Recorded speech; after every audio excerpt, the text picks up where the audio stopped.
میرا تعلق تبلیغ جماعت سے آج کل مولانا طارق مل صاحب کے متعلق لوگ بہت غلط آرا قائم کر رہے ہیں، تو کیا مولانا صاحب کے بارے میں آپ کیا کہیں گے؟ فتنے پہ جتنا بولا جائے نا اس سے فتنہ بڑھتا ہے. جس کو صحیح رائے رکھنی ہے وہ صحیح رائے رکھے، جس کو غلط رائے رکھنی ہے وہ غلط رائے رکھے. اور بھی غم ہے زمانے میں محبت کے سوا. تو بحث ہی نہ کرو، ان کو اپنی زندگی میں جینے دو میرے بھائی. وہ بوڑھے ہو گئے ہیں، ساری زندگی دین کی خدمت کی ہے، اب آخری عمر میں ان کو تھوڑا سکون دے دو، آرام دے دو. اگر کوئی غلطی ہوتی بھی ہے تو بولو کوئی بات نہیں یار، اچھے کام اتنے کیے. اپنے بوڑھوں کو بھی تو برداشت کرتے ہو کہ نہیں کرتے؟ اپنے بوڑھوں کو تو وہ ایسا نہ ان کو غصہ آ جائے مجھے بار بار مفتی صاحب بوڑھا کیوں کہہ رہے ہیں. بوڑھے ہو کے بھی صحت اچھی ہے ان کی، لیکن بہرحال ایجڈ کہنا چاہیے. اتنے ایجڈ ہو گئے ہیں تو ان کو چھوڑ دو اپنے حال پہ. اور بڑوں کے اختلافات میں نہ پڑو، جو بڑوں کے اختلافات ہیں ان میں نہ پڑو. تبلیغ کے جو اکابر ہیں وہ بھی ہمارے اکابر ہیں، مولانا طارق صاحب بھی ہمارے اکابر ہیں. کوئی اختلاف ہو علماء کو تو وہ علمی انداز سے بیان کر دیں کہ بھئی یہ ان کی رائے ٹھیک نہیں ہے، ہماری رائے میں یہ بات غلط. ختم ہو گئی بات. یہ جو ٹرینڈ چلتا ہے نا ایک دوسرے کی ذات پہ کیچڑ اچھالنے کا، یہ ٹرینڈ ختم کر دو، بالکل ختم ہو جانا چاہیے اس میرے دوست. اور یہ یاد رکھو جہاں انسان ہوں گے اختلافات ہوں گے. یہ جو تصور ہے نا کہ دیندار لوگ آپس میں محبتوں سے رہتے ہیں، میرے سامنے لوگ آتے ہیں میری 4 بیویاں محبتوں سے رہتے ہیں، میں نے کہا چھوڑا کرو کسی اور کے سامنے، پھینکا کرو کسی اور کے ساتھ. کتنا ہی نیک ہو، مرد ہو بیوی ہو، پھر بھی جھگڑے ہوں گے، پھر بھی اختلافات ہوں گے. صحابہ میں ہوئے ہیں. ہمارے نبی کی اپنی ازواج کے ساتھ اختلاف، آپ صلی اللہ علیہ وسلم 1 مہینے کے لیے گھر سے باہر چلے گئے تھے، حالانکہ امہات المومنین دنیا کی افضل ترین عورتیں ہیں اور سید الانبیاء دنیا کے افضل ترین. اللہ کے بعد سب سے بڑا مقام نبی کا. اس کے بعد بھائی یہ اختلاف ہوا ہے، اور اللہ نے یہ اختلاف کیوں ہونے دیا؟ تاکہ پتہ چلے بھائی نبی کی زندگی بھی نیچرل تھی، نارمل تھی، تو ہمیں اس سے سبق ملتا ہے. تو 1 مہینہ کے لیے آپ صلی اللہ علیہ وسلم گھر سے ناراض ہو کے چلے گئے تھے، 1 مہینہ. پھر 29 دن کے بعد واپس تشریف لے آئے آپ. صحابہ نے کبھی مہینہ پورا نہیں ہوا ہے، آپ نے فرمایا چاند 29 کا ہے. ٹھیک ہے نا؟ اس کا مطلب آپ صلی اللہ علیہ وسلم پورا گن رہے تھے، چاند نظر آیا تو آپ نے کہا ہو گیا مہینہ پورا. تو یہ سب نیچرل ہے بھائی. لڑائیاں بھی ہوتی ہیں، خوشیاں بھی ہوتی ہیں، غم بھی ہوتے ہیں، برتھڈے بھی ہوتے ہیں، پھر صلح بھی ہوتی ہے. ناک پہ مکھی جو بٹھائے گا وہ کبھی بھی کامیاب لائف نہیں گزار سکتا. بعض لوگوں کو ہیضہ ہوتا ہے سیدھی زندگی، بالکل تیر کی طرح سیدھے رہ کے چلنے کا. تو جس کی زندگی میں لچک نہیں ہے، فلیکسیبلٹی نہیں ہے، برباد. سب آڑا ترچا. میں یہاں ایک پرانی بات ہے، میں نے جمعے کے دن اخلاق پہ بیان کیا. حسن اخلاق، اچھے اخلاق سے بات کرو، چیخو نہیں. گدوں کی طرح گھروں میں چیختے ہیں. جب میں گیا ہوں، وہ پرانی بات ہے، 10-12 سال 15 سال ہو گئے، میری لڑائی ہوئی ہے بھائی، کیونکہ میں ایک اور شادی کرنے اللہ معاف فرمائے، تو میں بھی چیخ رہا تھا، ٹشن چل رہا ہے. پھر مجھے خیال آیا میں نے بھی بیان تو پورا اسی پہ کیا کہ چیخو نہیں. آپ یقین کریں مجھے خود ہنسی آ گئی، خیر میں نے کنٹرول کیا، نہیں چیخنا چاہیے، لیکن پھر بھی ہو جاتا ہے انسان سے. صحابہ کرام سے بھی ایسا ہوتا تھا، بعض دفعہ آوازیں بلند ہو جاتی تھی، پھر کوئی ان کو سمجھاتا تھا بھائی نبی بیٹھے ہوئے آواز پس کرو، وہ آواز پس کرتے تھے اپنی. تو اس لیے دنیا میں جب ٹائم یہ جنت ہے، جو جنت میں کوئی نہیں چیخے، جنت میں سب نائس ٹو میٹ یو، دعواہم فیہا سبحانک اللہم وتحیتہم فیہا سلام. سلام سے بات شروع ہوگی، سلام پہ ختم ہوگی. اور کوئی موت نہیں ہے، کوئی سیلاب نہیں ہے، کوئی زلزلے نہیں ہے، کوئی ٹینشن نہیں ہے. جب تک زندہ ہو ٹینشنیں رہیں گی. اور عجیب بات ہے، جس کو بالکل بھی ٹینشنیں نہیں ہوتی نا، وہ ڈپریشن سے مر جاتا ہے. یہ بھی ایک الگ چیز ہے. بعض ملک ایسے ہیں جن میں ٹینشن ہے ہی نہیں، وہ یہی ان کے لیے بڑی ٹینشن ہے. یہ بھی ایک عجیب مصیبت ہے. یہ بالکل اگر زندگی میں کوئی غم نہ ہو نا، وہ خود ہی غمزدہ ہونا شروع ہو جائے گا. تو اس لیے سب سیٹ ہے. موتی صاحب میرا بھائی بہت پریشان ہے، میرے بھائی کی شادی کو صرف 6 ماہ ہوئے ہیں، شادی ہوتے ہی گھر میں بیماری آ گئی اور میرا بھائی بھی اچانک شدید بیمار ہو گیا، اسپتال میں داخل ہو گیا. پھر جس کمپنی میں میرا بھائی 12 سالوں سے بڑے اچھے عہدے پر تھا، دن بدن ترقی کر رہا تھا، اس کمپنی کے مالکان میرے بڑے بھائی پر فخر کرتے تھے. شادی کے فوراً بعد ان کا رویہ بہت برا ہو گیا، انہوں نے میرے بھائی سے بھی عہدہ چھین لیا. میرے بھائی سے کئی جگہوں پر کوشش کی اپنا بزنس وغیرہ وغیرہ. دیکھو کچھ لوگ، ہندوؤں میں کانسیپٹ ہے نحوست کا، یہ کانسیپٹ ہماری سوسائٹی میں بھی ہے. حدیث میں آتا ہے لا طیرہ ولا عدوہ، اسلام میں نحوست کا کوئی تصور نہیں. بعض لوگ کے ساتھ ایسا ہوتا ہے، شادی ہوئی، کاروبار میں نقصان، یہ بیماری، فلانی بیماری، عہدہ گیا، سمجھتے ہیں منحوس ہے. عورتیں بھی تانا دیتی ہیں اس کی نحوست سے یہ سب کچھ ہو رہا ہے. یہ بالکل غلط ہے. بعض کام اتفاق سے آپس میں جڑے ہوئے ہوتے ہیں. اس کی مثال ایسے ہے، یوٹیوب پہ ابھی کچھ دن پہلے ایک ویڈیو تھی، ایک آدمی نے ٹرین کو دھکا دینا شروع کیا اور ٹرین چلنا شروع، اور وہ کہہ رہا ہے دیکھا میں نے دھکا دیا اور ٹرین چل رہی ہے. بھائی وہ ویسے ہی چلنے والی تھی, اتفاق سے تیرا دھکا اسی وقت میں لگا ہے جب اس کا چلنے کا ارادہ تھا. مولانا عباد الرحمان صاحب ہے نا تبلیغ جماعت کے, بڑی پیاری مثال دے رہے تھے کہ بعض دفعہ آپ اسٹیشن پہ کھڑے ہوتے ہو, آپ نے ٹرین کو ہاتھ لگایا چل پڑی, ہاتھ لگایا رک گئی. دیکھو باہر ملکوں میں ٹرینیں چلتی ہیں تو چلتے چلتے تیز ہو جاتی ہیں, ہمارے یہاں ٹرین رکی بھی ہے تو رکی بھی ہے. آدمی کو امید ہوتی ہے چل پڑی, چلی, اب ایک دم خوشی کی لہر ایک دم رک گئی آگے جا کے, پھر رکی بھی ہے. پھر اس کو پتہ نہیں وہ کہیں سے آیا اس کا ڈرائیور, پھر چلائی, پھر اس کو خیال آیا نانی کا فون آ گیا ہوگا یا کچھ ہو گیا ہوگا, پھر روک دی. ایسا ہوتا ہے ہمارے یہاں ٹرینوں میں, یوں چلی پھر رکی, پھر تھوڑا سا چل گئی پھر رک گئی. اب ایک آدمی نے ہاتھ لگایا ٹرین کو, ہلکا سے چل پڑی, ہاتھ لگایا رک پڑی. کہہ رہے میرے ہاتھ لگانے سے ٹرین چلتی ہے اور میرے ہاتھ لگانے سے ٹرین رکتی ہو. بھائی بے وقوف آدمی, اتفاق ایسا ہو گیا ہے, حسن اتفاق کہ ٹرین نے اس وقت چلنا, 20 لوگوں نے ہاتھ لگایا اس کو, تو تیرے ہاتھ لگانے میں اتفاق سے وہ ہو گیا. ایسے ہی میرے بھائی کچھ پریشانیاں اللہ کی طرف سے مقدر ہوتی ہیں. اللہ کو پتا ہوتا ہے 5 جنوری اتنے بج کے اتنے منٹ پہ اس کو یہ ٹینشن ملے گی, اتفاق سے اس سے ایک دن پہلے اس کی شادی ہوئی ہوتی ہے, تو وہ ٹینشن کس کے کھاتے میں ڈالتا ہے؟ بیوی کے کھاتے میں. قرآن اور سنت پہ اگر ایمان ہے نا تو ہمیں پتا چلتا ہے کہ عورت کے آنے سے رزق میں برکت ہی ہوتی ہے, نحوستیں کم ہوتی ہیں. نکاح منحوس عمل ہے جو اس سے نحوستیں ہوں گی, یہ مبارک عمل ہے, مبارک عمل ہے. اب اگر کسی کے ساتھ الٹا معاملہ ہو رہا ہے تو وہ یقین کر لے کہ یہ نکاح ہے, اگر نہ ہوتا تو اس سے زیادہ الٹے حالات ہوتے میرے ساتھ. شادی کی وجہ سے کچھ بچت ہو گئی ہے, یعنی ہم تو عالم الغیب نہیں ہے نا, بہت سی پریشانی ایسی ہوتی ہیں جو ہونے والی ہوتی ہیں, اللہ نے وہ کسی کام کی نیکی کی وجہ سے ٹال دی ہوتی ہیں. جیسے دعائیں قبول کیسے ہوتی ہیں, ہم کچھ مانگ رہے ہوتے ہیں وہ نہیں ملتا, لیکن ایک مصیبت آنے والی ہوتی ہے وہ ٹل جاتی ہے. اب وہ مصیبت ہمیں نظر تھوڑی آ رہی ہے, تو جس کا غیب پر ایمان ہوگا وہ کہے گا بھائی دعا قبول ہو رہی ہے. جس کا غیب پر ایمان نہیں ہوگا وہ کہے گا میں تو مانگ رہا ہوں کچھ بھی نہیں مل رہا مجھے. بھائی کچھ مل تو نہیں رہا, لیکن بہت سی چیزیں جو مصیبتیں آنی تھی وہ ٹل رہی ہیں. تبھی تو قرآن نے کہہ دیا یؤمنون بالغیب, اسلام سے فائدہ وہی اٹھائے گا جو اللہ کی باتوں کو بن دیکھے ایمان لائے گا. تو جو لوگ کہتے ہیں ہم نے شادی کی اور غریب ہو گئے, میں ان سے کہتا ہوں بہت زیادہ غریب ہونا تھا تم نے, نکاح کی برکت سے کم غریب ہوئے ہو. کیا ہوئے ہو؟ کم غریب ہوئے ہو. اس کی بہت ساری آسان مثالیں ہیں کہ ایک ڈاکٹر نے آپ کو کوئی میڈیسن دی, میڈیسن کے سائیڈ افیکٹ اتنے تھے آپ کو بخار چڑھ گیا. جیسے بچوں کے حفاظتی ٹیکے لگتے ہیں, آپ گئے ٹیکا لگایا, 1 دن تک بچہ بخار میں, آپ نے کہا لو ٹیکا لگنے سے بخار ہو گیا. ڈاکٹر کہے گا یہ بخار کم ہے, یہ پولیو سے بچ گیا ہمیشہ کے لیے, یہ گردن توڑ بخار سے بچ گیا. اب چونکہ ہم نے تو نہ وہ گردن توڑ بخار دیکھا نہ پولیو دیکھا, تو اس لیے ہمیں کوئی فکر نہیں ہوتی. ڈاکٹروں کے سامنے رپورٹیں ہوتی ہیں, تو جب ڈاکٹروں پہ بغیر دیکھے ایمان لے آتے ہو, اپنے بچوں کے کولوں میں جا کے ٹیکے لگواتے ہو اور بخار بھی کرواتے ہو, صرف یہ کہہ کے کہ یار یہ کہہ رہا ہے کہ اگر نہ لگوایا تو گردن توڑ بخار کا خطرہ ہے, اس کے کہنے پہ ایمان لے آتے ہو, پھر بھی بخار ہوتا ہے تو آپ کہتے ہو کہ یہ بخار کم ہے, اگر ٹیکا نہ لگواتا اس سے بڑی بیماری ہوتی. تو اللہ کے کہنے پہ کیوں نہیں مان لیتے کہ یار بیوی کے آنے سے برکت ہی آتی ہے, نحوست نہیں آتی. تو نحوستیں اگر آ رہی ہیں اس کا مطلب یہ نہ آتی تو اس سے زیادہ نحوستیں آتی. سمجھتے ہو؟ یہ جو کہہ رہے نا آپ کے بھائی کا عہدہ بھی گیا, یہ بھی گیا, وہ بھی گیا, شادی نہ کرتے تو اللہ نہ کرے کہ کسی ٹرک ورک کے نیچے نہ آئے ہوئے ہوتے, اللہ بچائے ان کو. یہ امریکہ کی رپورٹ ہے, پتہ ہے, اوہایو یونیورسٹی ہے نا امریکہ کی بڑی ریسرچ, ان کی ایک رپورٹ ہے, میں نے اپنی کتاب میں شائع کی ہے. وہ کہتے ہیں جو انہوں نے تجزیہ کیا نا, انہوں نے کہا شادی شدہ لوگوں کی زندگی زیادہ کامیاب اور ان کے پاس پیسہ زیادہ ہوتا ہے, بچت زیادہ ہوتی ہے. کنواروں کی, ان کے انگریزوں کے کنوارے کہہ رہے ان کی زندگیوں میں بچت نہیں ہے, حالانکہ ایکسپینسز کم ہیں مگر پھر بھی غریب ہیں, اور میرڈ آدمی کے ایکسپینسز زیادہ ہیں پھر بھی مالدار ہو کے دنیا سے جاتا ہے وہ. یہ امریکہ کہہ رہے ہیں. مدثر حسن صاحب لاہور سے, میرا سوال یہ ہے کہ اگر جنات سے دوستی ہو جائے تو قرآن کی روشنی کس حد تک جائز ہے؟ کہاں ہے بھائی, ان کو باہر نکالو یار.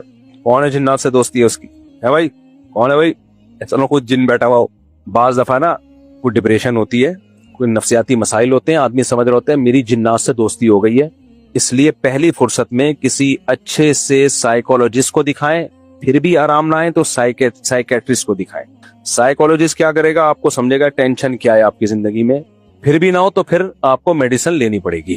انشاءاللہ یہ جنات سے دوستی آپ کی ختم ہو جائے گی, یہ اللہ کی رحمت سے پوری امید ہے.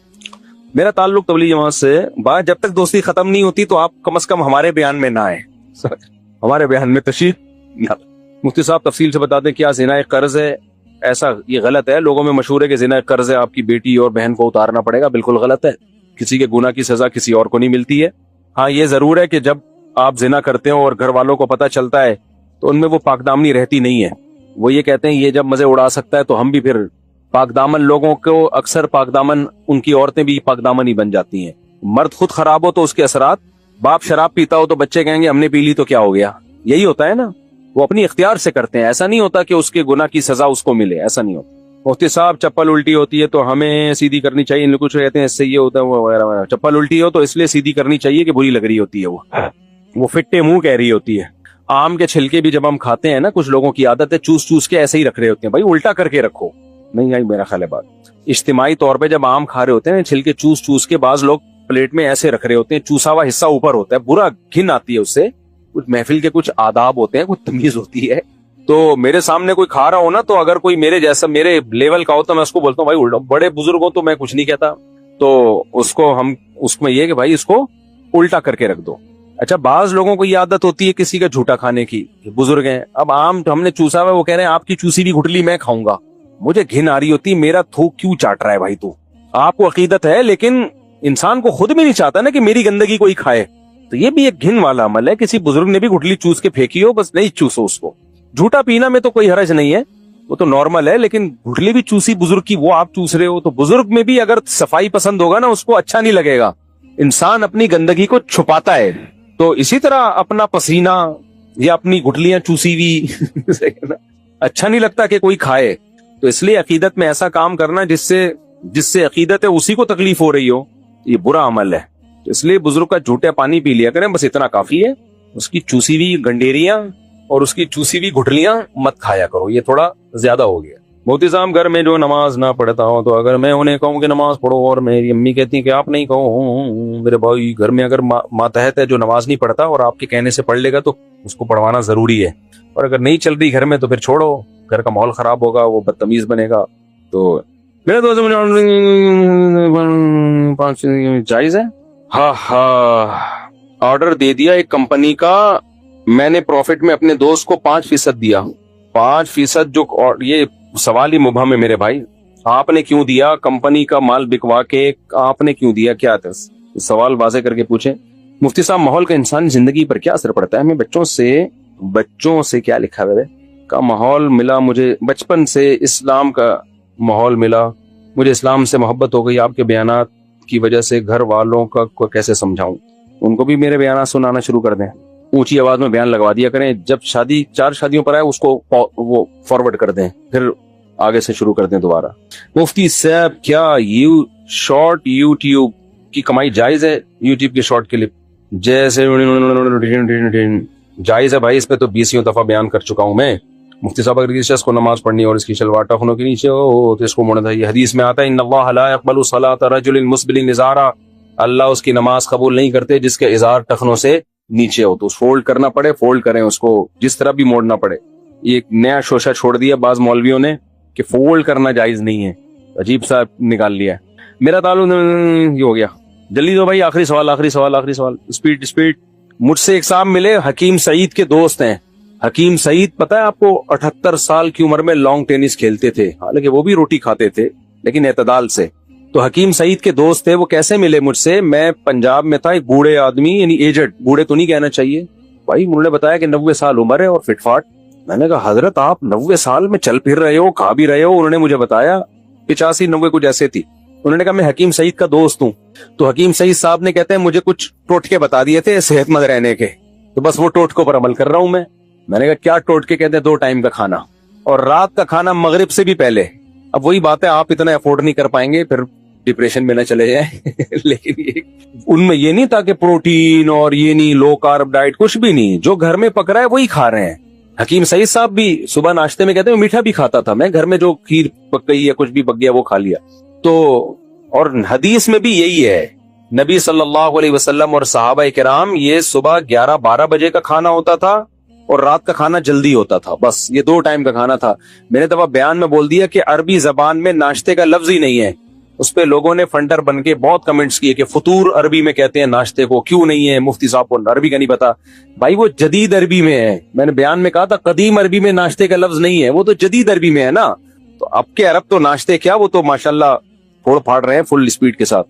تو جو صحابہ کے دور میں فطور کا لفظ قدیم عربی میں ملتا ہی نہیں ہے. غدا کا لفظ ہے دوپہر کا کھانا, عشاء رات کا کھانا, 2 ٹائم کا کھانا کھاتے تھے اور کھجوریں کھاتے تھے. کھجور تو فل کارب ہے, کھجور کھاتے تھے, اس سے تسلی ہو جاتی تھی ان کو. پھر نہیں کھایا. ہم لوگ کیسے کھاتے ہیں؟ پہلے صبح اٹھ کے حکیم صاحب نے کہا یہ چیز کھانی ہے آپ نے, نہار منہ ایک سیب کھانا ہے. پہلے نہار منہ ایک سیب کھایا, پھر اتنے بادام کھائے, پھر اتنے انڈے کھائے, پھر اس کے بعد ناشتہ بعد میں ہوگا. پھر ناشتے میں 2 پراٹھے کھائے. ڈاکٹروں نے کہا مکھن بہت ضروری ہے صحت کے لیے, مکھن کھایا, ملائی کھائی, دیسی گھی بھی کھایا, یہ بھی کھایا, وہ بھی کھایا. پھر آفس گئے, وہاں چائے کے ساتھ بسکٹ کھائے.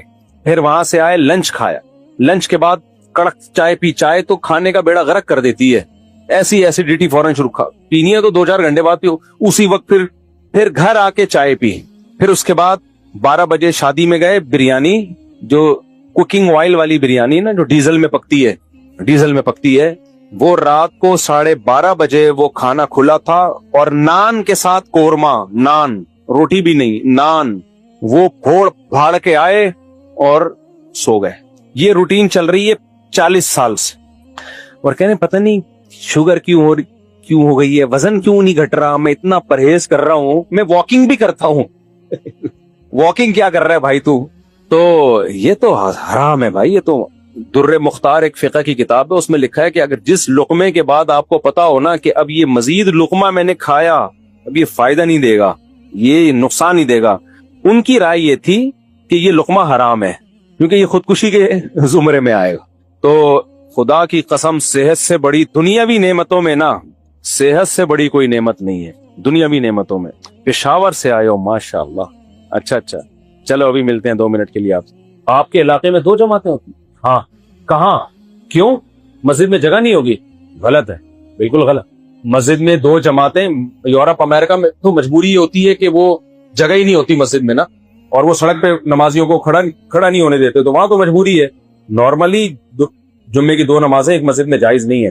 ایک ہی جماعت ان کو منع کرے تو فتویٰ لا کے دے دیں ان کو, باقی دوسری مسجد میں سے ایک مسجد میں جمعے کی 2 نمازیں جائز نہیں ہے بھائی. وہ یورپ امریکہ میں کوئی یوزر ہے, مجبوری ہے. نارملی 3 جماعتیں شروع ہو جائیں گی دیکھنا تھوڑے دنوں میں. جس کا جو منہ اٹھے گا, یار اب میں فارغ ہوں, چلو آجا جمعہ پڑھتے ہیں. دوسرا اٹھے گا, یار میں ابھی سو کے اٹھا ہوں, چل ایسا اگر 3:30 بجے پڑھیں گے ہم لوگ. یہ شروع ہو جائے گا. 2 کیا, پھر 3 بھی جائز ہیں, اگر 2 جائز ہیں, اگر 4 بھی جائز ہیں. ہر آدمی اپنے طور پہ. جمعہ نہیں ہے تو مذاق ہو جائے گا. کووڈ کے دنوں میں علماء نے فتویٰ یہ دیا تھا کہ آپ اگر مسجد کے دروازے بند کر لیتے ہو, ان لوگوں نے گھروں میں جمعہ شروع کر دیا تھا. فتویٰ یہی تھا, وہ صحیح, جائز نہیں ہے یہ, کیونکہ جمعہ کے لیے شرط ہے اذن عام. جمعہ اور عام نمازوں میں فرق ہے. جمعے میں شرط ہے بھائی 4 آدمی پڑھیں گے, لیکن ہوگا اذن عام, جس نے آنا ہے آ جائے.